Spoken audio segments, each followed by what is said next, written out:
How about that?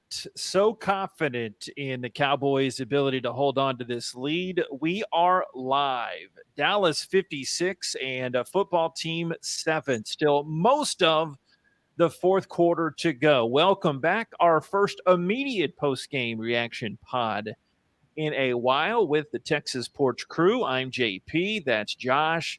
You can check out that Mitch designed, the TexasPorch.com, or any archived episode as you so choose. I really like this, Josh, watching and talking at the same time. We should make a career out of it. But we had a recent Christmas episode. That was really fun. Baseball offseason talk with Joshua.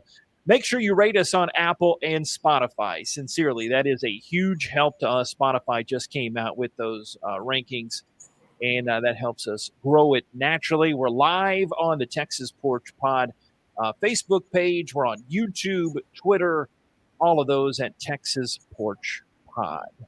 Josh, how you doing? I'm great.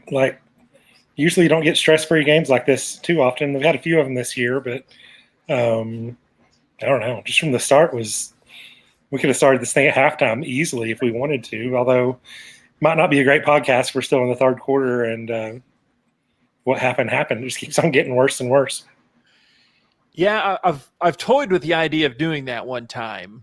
Our favorite college football podcasters do that on the CBS guys, and it's really fun to do that sometimes. And I've seen Cowboys folks do that in the past too. But we are here now, and Josh, are you listening, Josh? I'm here. What was that? It was a butt kicking of the highest order. And this was a game that you have written about many times in your award-winning writing career. It might as well have been an old, 11-5A game. You could have had this one written, like you said, at the half. Which we've had this a few times this year, a handful of times, really, if you want to be technical, where you knew what was going to happen after the midway point of the second quarter. Atlanta being one, the other Washington game being another, one of the New York games. I think the first New York game I'm probably missing. But, man, that was as big a beatdown as you could imagine. And any doubts that there were about this offense were erased, or were they? We'll discuss some of that. But just on a whole, that curb stomping of a game, that this is still going on as we're live in podcast airspace here. Man, what a butt kicking that is and was. That was pretty thorough. That was my brother Cody. He's watching the podcast live in person. He was there. Hey, Cody. Hey, what's up? Little Havard, one of our biggest fans among the dozen or so. There you go. He gave permission to do the podcast while he's still here, and he actually did that before the score was 56-7. So, got to give credit to him. But I turned to him at halftime. It was 42-7 at half, right? Yeah. I said, this is what happens in college games. This is all kinds of college games. I didn't even say the high school thing, which I don't know how many stories I've written by halftime for high school games. It's what happens in half of them. But this is all kinds of college games where it's 42-7 at half. It's your typical somebody's getting beat down for it, and you just know that nothing's going to change. It had it all. If you're a Cowboy fan, the football team hitting each other on the sidelines, and you couldn't script it any better. Just for if Santa was going to come give Cowboys fans a present, this would be the ideal one. Just let it be. Just enjoy your team beating down somebody. And even before the game, the drama was out because the playoffs are clinched. The division was clinched. So outside of the playoff positioning, which is still really important, it wasn't a totally lost night. And there wasn't anything that went right for the football team. At 21-7, maybe when they scored that touchdown, and you said, well, maybe something will happen, and it didn't. So, yeah, just a perfect game for them.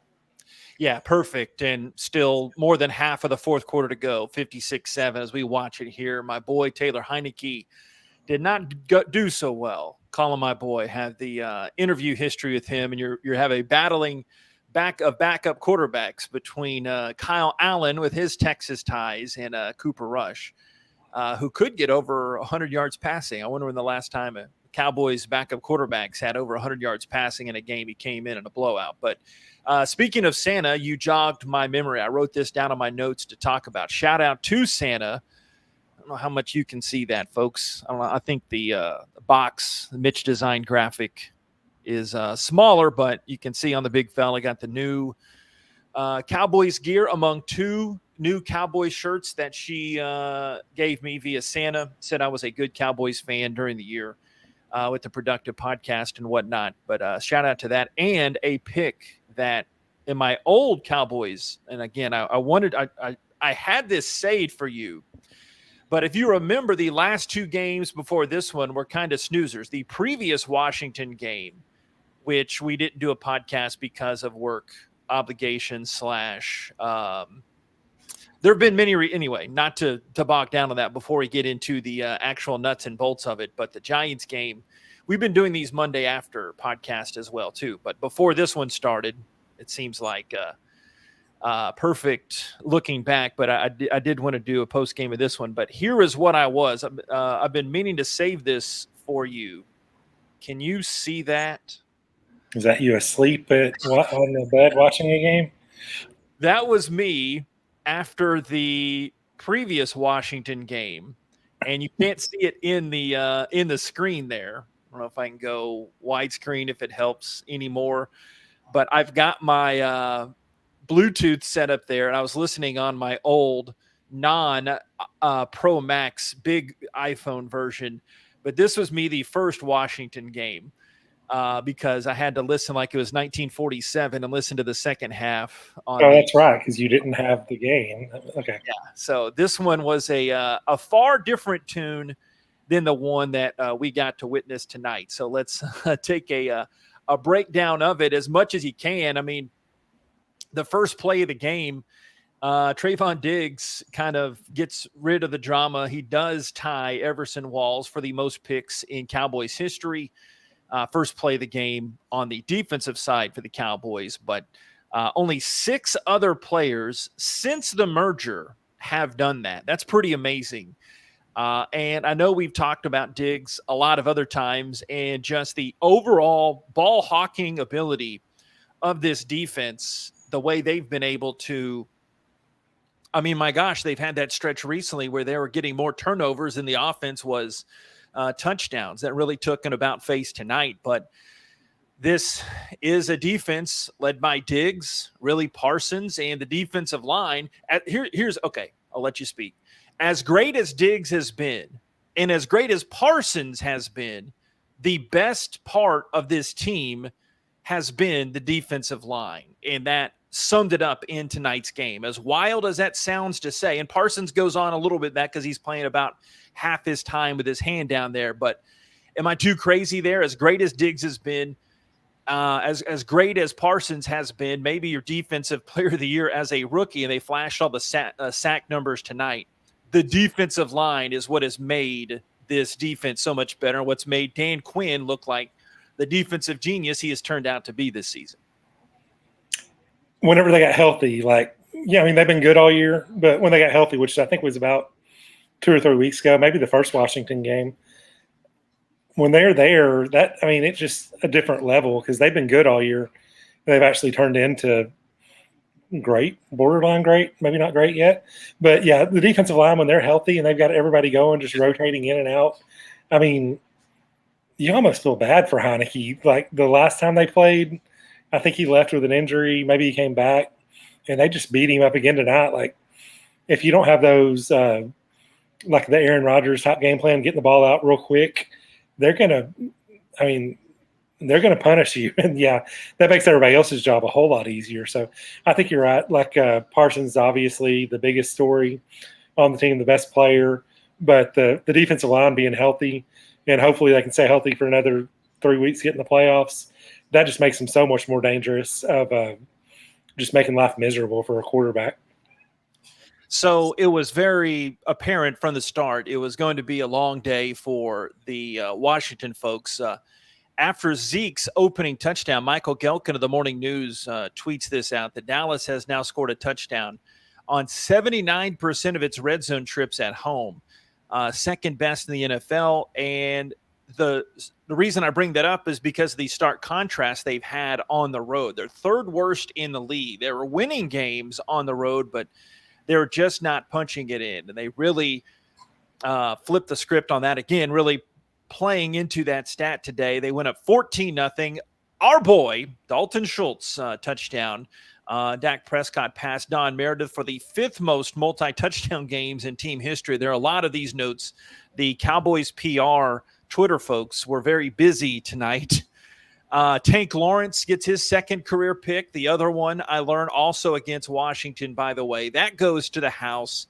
And this was when it was over. 21-0. Insert the Vince Carter gif dunk contest of what early odds. It's over. 17th Cowboy to score a touchdown this season. That was a team record that they would later expand on. But it's not even the second quarter, and it's 21-0, and you've had two receiving touchdowns and the Tank Lawrence touchdown. It's great to have him playing his best ball coming down the stretch when it's said and done here in a couple weeks, he's only going to play at most half the season. You're getting a really refreshed Tank Lawrence here going into the stretch drive. And that just adds to what we were both going back and forth earlier. That defensive line, as it looks like Washington has punched one in. Are they reviewing this here? Oh, he fumbled it before he could get in. Well, they're wondering if he recovered it for a touchdown. But Tank Lawrence, yeah, a big surprise. He's great. In the second quarter, Washington gets a touchdown on the first play of the quarter. Heineke to Gibson, 21-7, but then 28-7. Dallas wins a challenge, and great to see Zeke get his. I have been hypercritical of Zeke, probably too hard in the past on him, but he's fought through a lot this season. His ninth career game with a touchdown on the ground and in the air. And that ties Christian McCaffrey and Alvin Kamara for the most in the league the last 5 seasons. So even though Zeke has not had his eye-popping video game numbers, he's played through a lot this season. It just adds a different dimension, and give me credit.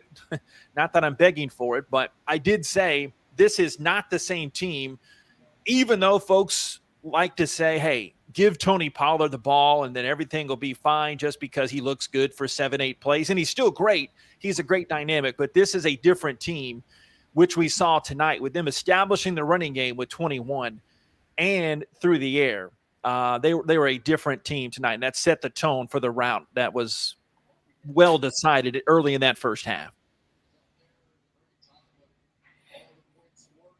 Oh, yeah. It was, I got distracted there. The football team scored a touchdown. But where were we going there?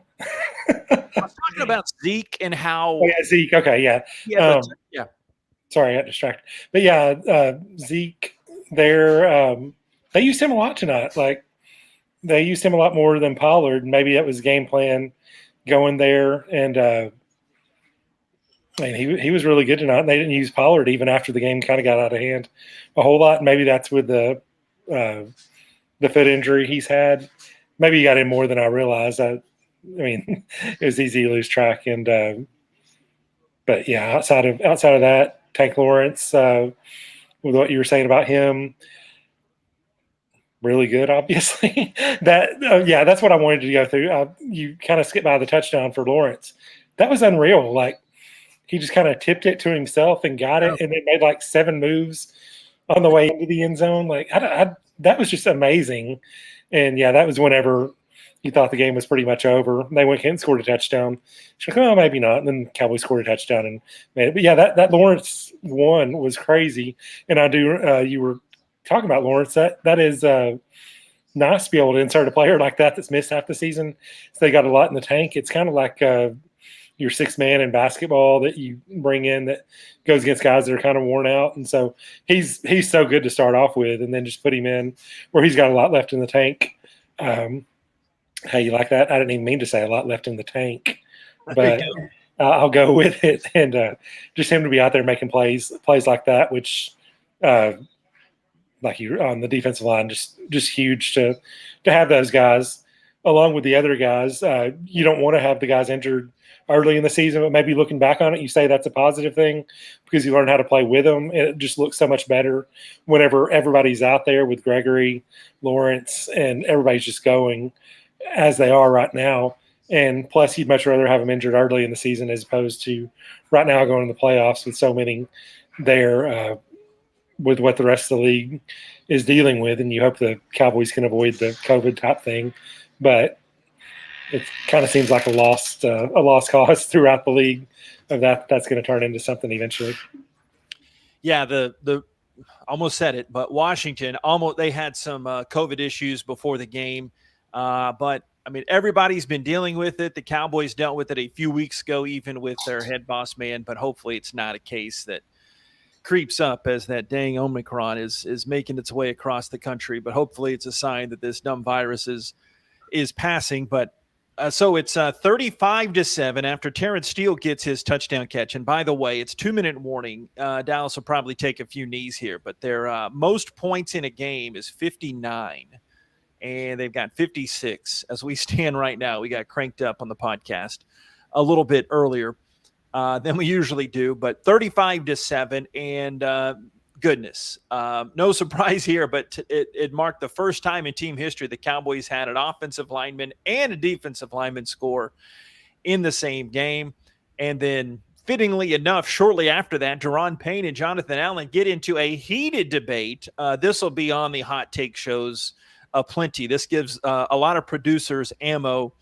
What's wrong in Washington? They're throwing punches, and it really was just one half of a punch that grazed the right cheek of Payne there. But what a debacle, and insert jokes here of if they played with that much fire when they're actually playing, then instead of beating each other up. But that was in Cowboys lore of just laughing at another team, which I don't really hate Washington too much. It's obvious. I've made that point clear in the past. It's Philadelphia. Then I almost like New York and Washington because of the great memories they've given. And Washington obviously is a hated rival, so to speak, but being able to laugh at them for that and just and sit back and enjoy the wife's made spaghetti there, the rare in-game meal at the Heath Mansion, that made me giggle a lot, seeing Washington play some patty cake on the sideline there. That was a pretty good swing, though. Like, my brother and I sitting here watching it, they're like, oh, yeah, that's typical. They're yelling back and forth between each other, and the guy just – I mean, he didn't connect or anything, so it wasn't as bad. But taking a full swing there on the sideline, that was kind of surreal. Like, did that really just happen? Like, if that happened on the field and it was to a Cowboy guy, he'd be ejected. But obviously you can't.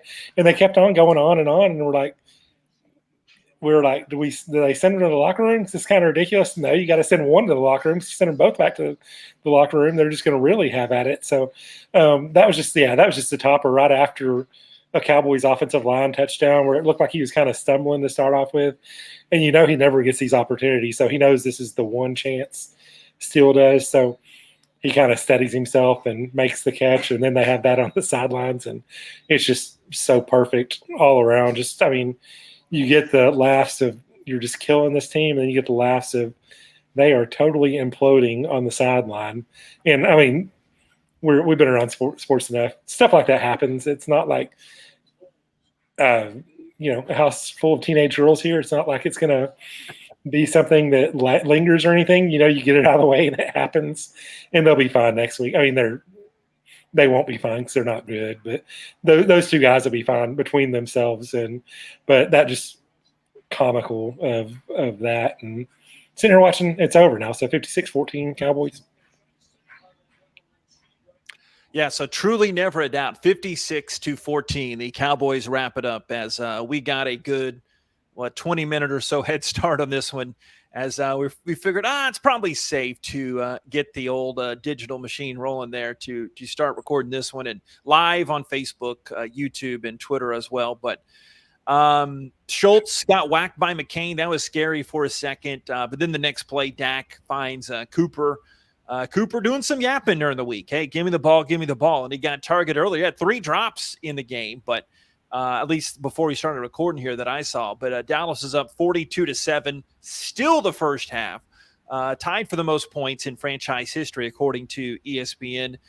And then the LOL what version of the game comes after Corey Clement, don't hold it against him, but the former Eagle blocked the punt, and Chauncey Golston got in on the action to make it 49-7. And that made the 19th different Cowboy that scored a touchdown this year, tagging on the earlier record I told you is 17. 19 different guys have scored. Then Malik Turner capped it off. The Dallas side of things, most points that Dallas had in a game. And by the way, on that drive, Turner had the 61-yarder from the red-headed stallion Cooper Rush. Made it 56-7. He didn't score on the 61-yarder, but he put the punctuator on that drive, fitting after he had that long catch. I was like, what are you doing? Get the first. Didn't matter, but what are you doing? Get the first down. And he runs about 9 yards backwards, and you could just see he knew where he was curling around there, and he zipped down, but ends up, and they get the touchdown late. Didn't matter for the Washington side of things, but 56-14. They had already clinched the division, something we didn't talk about at the beginning. I had written down to get on the notes, but for some weird reason, there was did we decide how the AFC games decided the division for Dallas, since they had lost to both those teams? But yeah, anyway, they're division champs, and they really earned it on the field tonight. Yeah, first off, that long pass play, we were talking about high school football earlier. That's what I saw like 20 years ago. People might remember. Don't remember him more for A&M more than Lefkin whenever I saw him. But Reggie McNeil, just when he cut back across everybody, you're like, what are you doing? But that was high school. You don't do that in the pros, especially if you're not, Barry Sanders or something, which he obviously isn't. So, yeah, we were watching that time. We're like, what's he doing? And then he almost scored a touchdown. But that's a pretty crazy play. And, yeah, then going to how they clinched before, it's a strength of schedule tiebreaker. So I guess them losing to everybody or losing those teams didn't matter. But I still don't know. And I didn't even know until after I found tweets afterwards to say, but I think we all knew, if the Cowboys lost to Washington tonight, division champs or not, that's not a great sign with a couple weeks left of the playoffs. So I thought it spoke well for them that they saw their division champs, had the playoffs clinched, and still went out there and just beat them like a drum just because they can, and keep that number 2 playoff seed so far, keep playoff hopes alive for the number 1 seed. And that I guess that's what they're looking after now, get that 1 or 2 seed, where I guess if you get the number 2 seed, you might end up playing the Eagles again. So I don't know if you like that or not, but they're obviously not as good as anybody else that's going to make the playoffs, so you wouldn't mind it. Bring it on. Let's go, Cletus. Come on. Let's go. Why not, right? Well, I mean, they're playing the Eagles in last week, so it's whatever. I mean, out of all the teams they can play, I looked at all of them. And I'm like, well, every one of those teams is dangerous. And I watched the Eagles for most of the game today, but I watched them for a half, and so they're still not good. I mean, they're not good at all. So, things happen. They're the Eagles, so wouldn't count it. But I'd still rather go against them than anybody else that's in the playoffs. So they improved to 5-0 in division play this year. They've averaged scoring 38 points in those 5 division games. Obviously, 56 tonight is going to boost that one up. Oh, just a smidge, you think? And they've given up 16 points in those games. So they have just dominated where they had to.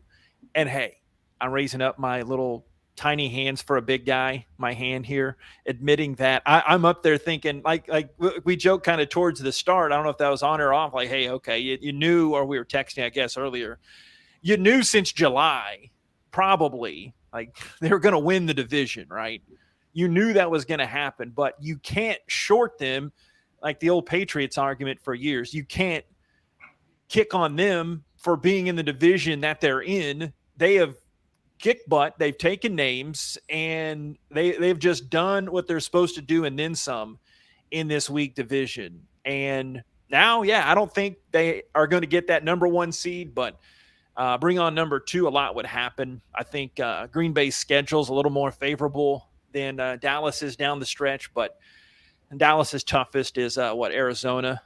coming up, but they've done what they're supposed to do, and they absolutely demolished their division foes this year, and that makes me very warm and tingly. This, even though we have the weird weather now, that makes me feel very warm and tingly this warm time of year. What say you? Well, you might have thought they'd be division champs since July, but considering what I saw last year, I had no idea that they'd be any better than the rest of the crap that's part of this division until about 2 or 3 weeks in. So, I mean, yeah, after the first game, whenever I saw that they're capable, even though they lost to the Bucks, then I thought this is what should happen. But yeah, I mean, just to go take care of everybody and take care of them in the fashion they are. I was telling my brother earlier about a tweet that I saw how Dak was before tonight. I'm pretty sure I got my numbers right, and maybe you just said them. 23-6 against the division. I think it made him 24-6 tonight, and that was somebody on Tuesday night whenever the football team was playing the Eagles, and it was after that display. They said, "How did he ever lose 6?" Like this is just such an awful division. And I know that he lost them a couple of times when the Eagles won the Super Bowl, maybe, but yeah, just to go out there and take care of business, because division games, even when it's terrible, I mean, the Patriots made a living of it for 20 years, just destroying the division. But in general, if you're not iconic teams like they are, division games aren't easy. Like, you see these teams enough that even if they're bad, they know how to take advantage of your weaknesses and make things interesting. So games like tonight are ones that are nice to take care of, especially in the fashion they did, where you don't give the other team a chance. Yeah, you're right. It was 24-6 against the division, and Dak is 9-1 against Washington. That is taking care of business, getting back on the getting some revenge on the 2020 division champs after we all know what happened last year. They really hosed themselves out of. They had it right there for the taking, but the improvements this year have been vast. All right, wrapping up, one big thing. As I wrote this down before the game started, and I said the only thing when you knew the division was wrapped up, the only thing that matters the rest of this season. What are they now? Like 3 more games left, right? Two, Arizona and Philly, right? So 11-4. The only thing that matters, but coming into this one, only thing that matters is getting the offense back going. I mentioned those weird red zone stats on the road, and it's hard to make sense of. But tonight, and along with that, you've got to get number 4 going too. And the way Dak played tonight, I hate being overreaction guy in the moment, but seeing that kind of Dak where he throws for 310 in the first half, and the way the offense was clicking, I don't know. I do kind of want to be like those overreactionary people and say, "Oh yeah, they're back, baby," and nothing's beating them, and pencil it in for Green Bay in late January in the NFC title game, where our hearts will get crushed somehow. But no, I think they're not all the way back. But at 56 points, 21 of that was from skill guys, non-skill guys, but that they did exactly what they needed to tonight and then some. I'm just not ready to say, as no fun wet blanket JP as I am, probably rightfully criticized for being sometimes. I don't think having this one game makes them think the offense is back. Is that too insane? Because I was thinking it, but now that I've said it out loud, it sounds kind of dumb to verbalize that after 56 points, but they only scored 35 on the offensive side. The special teams and defense. I don't know. I'll stop yapping. What do you think about that? I always kind of think put it together a few weeks before you think anything. I mean, I don't think they could have been much better or not, but at the same time, like a couple weeks ago, we were saying Dak's had these 3 terrible games all put together.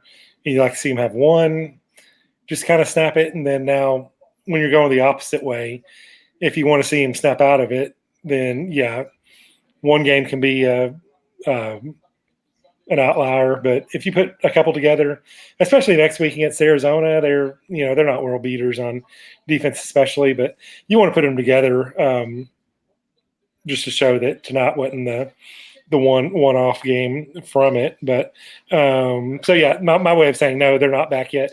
But this is a good step in the right direction because they're getting the point that he needed to put one up. Like, I mean, they've been, I don't know how many weeks in a row they haven't been good. So you do have to put them together, but to put them together, you have to put together one first.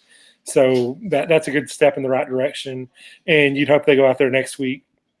Arizona's been pretty bad for a few weeks. I know last night losing to the Colts, there's no shame in that. Colts are really, really good. But before that, they lost to the Lions. So, you want to add to their misery because they're a potential – I mean, they're going to be a playoff team. But that's another chance, especially at home, to add another one, keep up with whatever, hope for a Green Bay loss, hope that last game means something. So, yeah, and in general, it doesn't mean they're back, but it does mean that's one in the right direction. So stack one, stack two before the playoffs. Baker Mayfield's amazing. I was watching that game, rooting for the Browns, of course, and I could not imagine being a Browns fan. And I hear all the national talking heads about Mayfield, and like, okay, he's got a little something, and that his whole career was just summed up in that game with the Cowboys' ties to that game. That had been a huge boom for the Cowboys. Now looking back on it, if Baker Mayfield was not Baker Mayfield, but he's Baker Mayfield, so he's going to Baker Mayfield it up. And but anyway, the chips will fall where they may. Looking at some final totals, Dallas throws for exactly 400 yards. Cooper Rush, 70 of those 400 yards in that win. Zeke goes for only 37 yards rushing, but he had the touchdown. Free Tony Pollard, he had 34 on the ground.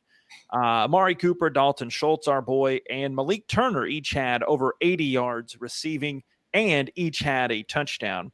But Zeke had the touchdown, and of course, the touchdown maker, Terrence Steele, had that touchdown grab as well. I don't know if you knew this, Josh, but that was his first career catch and his first career touchdown. So, what you hear that?